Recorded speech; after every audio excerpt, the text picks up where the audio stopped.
নমস্কার বন্ধুরা, আমি তোমাদের বন্ধু অনিমেষ।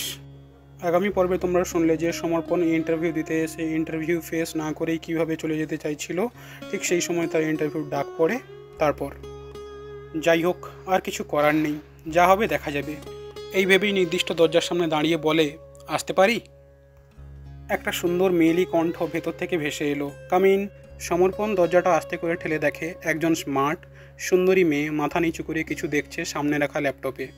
পরনে একটা বেবি পিঙ্ক কালারের শার্ট, তার ওপর ব্ল্যাক কালারের কোট। মাথার চুলটা সামান্য কার্ল করা, ছেড়েই রেখেছে। কিছুটা সময় নিয়ে সমর্পণ ভাবনাকে দেখতে থাকে। তারপর মনে অনেকটা সাহস সঞ্চয় করে ধীর পায়ে ঘরের ভেতরে এগিয়ে বলে, ম্যাম, আমি সমর্পণ রায়চৌধুরী, ইন্টারভিউ। আর কিছু বলতে পারে না সমর্পণ। ভাবনা মুখ তুলে তাকাতেই ওর নীলচে চোখের তারায় সমর্পণের কথা থেমে যায়। ভাবনা বসু রায়। বসু রায় ফ্যাশন হাউসের কর্ণধার, ভবতোষ বসু রায়ের একমাত্র সন্তান। সোনার চামচ মুখে নিয়ে জন্মানো ভাবনা ছোট থেকেই বিলাসিতার মধ্যে মানুষ হয়েছে। অভাব কী জিনিস জানা নেই, কিছুটা জেদি এবং অহংকারী। বছর খানেক আগেই বিদেশ থেকে ফিরে বাবার ব্যবসায় হাল ধরেছে। ভবতোষ বাবু নামেই এই ফ্যাশন হাউসের মালিক। বর্তমানে ভাবনাই সমস্ত দেখাশোনা করে। মেয়ের উপর দায়িত্ব চাপিয়ে বেশ খুশিই আছেন ভবতোষ বাবু। ভবতোষ বাবু মানুষটা খারাপ নন, সোজা সাপটা নিপাট ভদ্রলোক। তিনি তার কর্মচারীদের খুবই ভালোবাসেন এবং শ্রদ্ধা করেন, কারণ উনি জানেন শ্রমিক রায় কোম্পানির মূলধন। মেয়েকেও সেই কথা বলেন, কিন্তু তার সাথে উনি এটাও বোঝেন ওনার মেয়ের মধ্যে ভালোই দাম্ভিকতা কাজ করে। তবে বিজনেসটা ভালোই বোঝে ভাবনা, সে ব্যাপারে উনি নিশ্চিত। ভাবনা বসু রায় ফ্যাশন হাউসের দায়িত্ব নেওয়ার পর অনেকটাই উন্নতি হয়েছে ফ্যাশন হাউসের, সে কথা অস্বীকার করার উপায় নেই। আর ইন্দিরা দেবী, ভবতোষ বাবুর স্ত্রী এবং ভাবনার মা, খুবই সাদাসিধে মানুষ। ওনার সারাটা দিন প্রায় ঠাকুর ঘরেই কেটে যায়, আর স্বামী এবং সন্তানের জন্য নিজের হাতে রান্না করতে খুবই ভালোবাসে।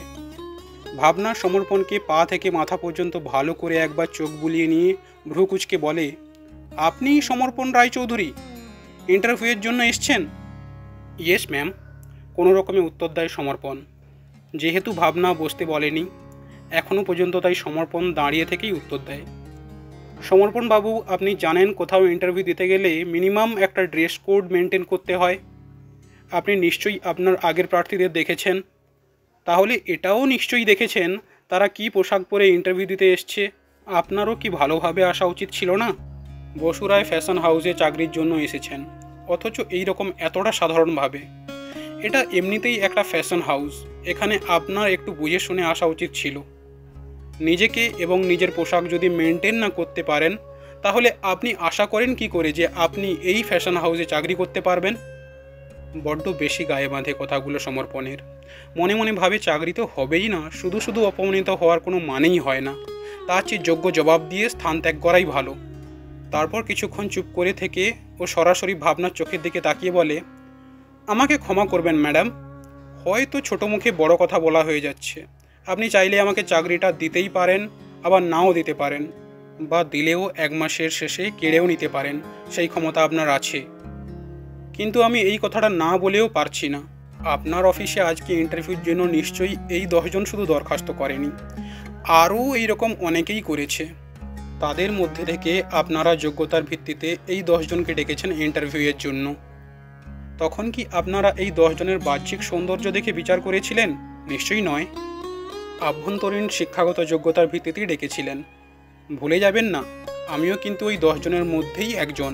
আমারও কোয়ালিফিকেশান দেখেই, সমস্ত সার্টিফিকেট দেখে নিয়েই কিন্তু আপনারা আজকে আমাকে ডেকে পাঠিয়েছেন ইন্টারভিউয়ের জন্য।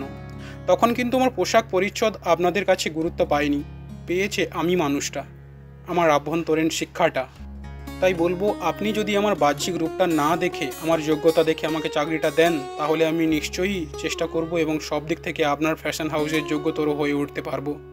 আসলে কি জানেন ম্যাডাম, সবাই তো আর সোনার চামচ মুখে নিয়ে জন্মায় না, কেউ কেউ রূপো পিতলের চামচ নিয়েও জন্মায়। আমি তাদের দলের একজন। বাপ মা মরা অনাথ আমি, কাকা মামারও জোর নেই, পকেট ভর্তি টাকা নেই, তাই 2 বছর ধরে শুধু ইন্টারভিউ দিয়ে যাচ্ছি এখানে ওখানে। কিন্তু এই বিড়েলের ভাগ্যে শিখে আর ছিঁড়ছে না। টিউশনি করে যা পাই তাতে নিজের খাওয়া খরচে চলে যায়। তাই স্যুট বুট পরে বাবু সাজার স্বাদ থাকলেও সাধ্য নেই। যদি কোনো দিন সাধ্য হয় তবে নিশ্চয়ই সেদিন স্বাদ পূরণ করব। চলি, ভালো থাকবেন বলেই ভাবনার কোনো উত্তরের অপেক্ষা না করেই উঠে দাঁড়িয়ে দরজার দিকে পা বাড়ায়। হে গাইস, কেমন লাগলো প্লিজ কমেন্টে জানাও। যদি ভালো লাগে শেয়ার করে সাবস্ক্রাইব করে দাও আমার চ্যানেলটা, প্লিজ সাপোর্ট করো। আর this is not the end, this is just beginning. So stay tune, আবার পরবর্তী পর্বে আমি বলবো এরপরে কী হলো। Thank you very much for watching this. Ta-ta, bye bye, love you.